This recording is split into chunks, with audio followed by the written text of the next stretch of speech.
స్పష్టంగా అది కూడా సేమ్ అట్లాగే ఒకసారి ఎన్ఆర్డీఎంకే ఒకసారి డిఎంకేకి వచ్చే పరిస్థితి. కానీ అది మెల్లమెల్ల తారుమారైతుంది. ఈసారి మళ్ళీ అన్నాడీఎంకే వ్యతిరేకంగా అంటే డిఎంకేకి వ్యతిరేకంగా అన్నాడీఎంకే శ్రేణులు ఒకటైనాయి.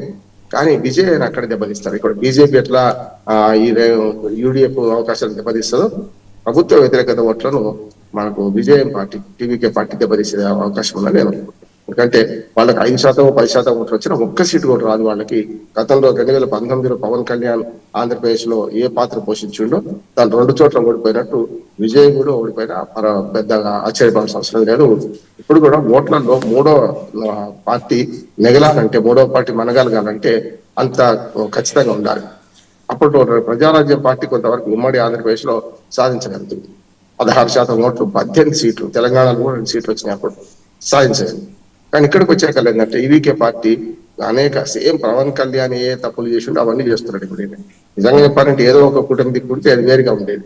స్టాలిన్ అంకుల చెప్పి స్టాలిన్ విమర్శించుకుంటూ ఇట్లా బీజేపీని విమర్శించుకుంటూ ఈ రెండో చెడ్డ రేవడే అవకాశం ఉంది. ఆటలో అరటి పండ్లకు మిగిలిపోయే అవకాశం ఉంది. కనుక ఆయన ఓట్లు చీలిక ఖచ్చితంగా ప్రతిపక్షాలకు దెబ్బ అంటున్నారు. అంటే అన్నాడీఎంకే బీజేపీ కలిసి ఉన్న మన కూటమి ఎన్డీఏ కూటమిలో దానికి దెబ్బనే అక్కడ ఖచ్చితంగా స్టాలిన్ మూడోసారి అధికారంలోకి వచ్చే అవకాశం ఉందని ఒకటి.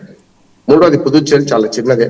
పుదుచ్చేరిలో భాగంగా మన యానాం కూడా ఎన్నిక జరుగుతున్నాయి. చిన్న మున్సిపాలిటీ తెలుసు, మనం గ్రామ పంచాయతీ గట్టిగా మాట్లాడి మున్సిపాలిటీ అలా 37,000 40,000 ఓట్ల లోపలనే ఉంటాయి. యానాం కూడా ఒక అసెంబ్లీ సీట్ ఉంటుంది. ఎప్పుడు కూడా అక్కడి నుంచి మంత్రిగా ఇస్తుంటారు. యానాంలో ఎవరు గెలిస్తే వాళ్ళు మంత్రి, రేపు ప్రభుత్వంలోకి వస్తే ప్రభుత్వంలో అధికారులు ఉంటే కనుక 30 సీట్లు ఉన్న రంగస్వామి ఇప్పుడు అన్నాడీఎంకే కూటమితో ఉన్నాడు, బీజేపీ కూటమి ఉన్నది. అక్కడ అదే వచ్చే అవకాశం ఉంది అని మాట్లాడుతున్నారు. ఎందుకంటే రంగస్వామి మంచి పేరు వస్తారనుకుంటున్నారు. ఇక కీలకమైన 2 రాష్ట్రాల పైన చూస్తే అస్సాం ఇప్పటికీ బీజేపీ పార్టీ ఆధ్వర్యంలో అధికారంలో ఉన్నది.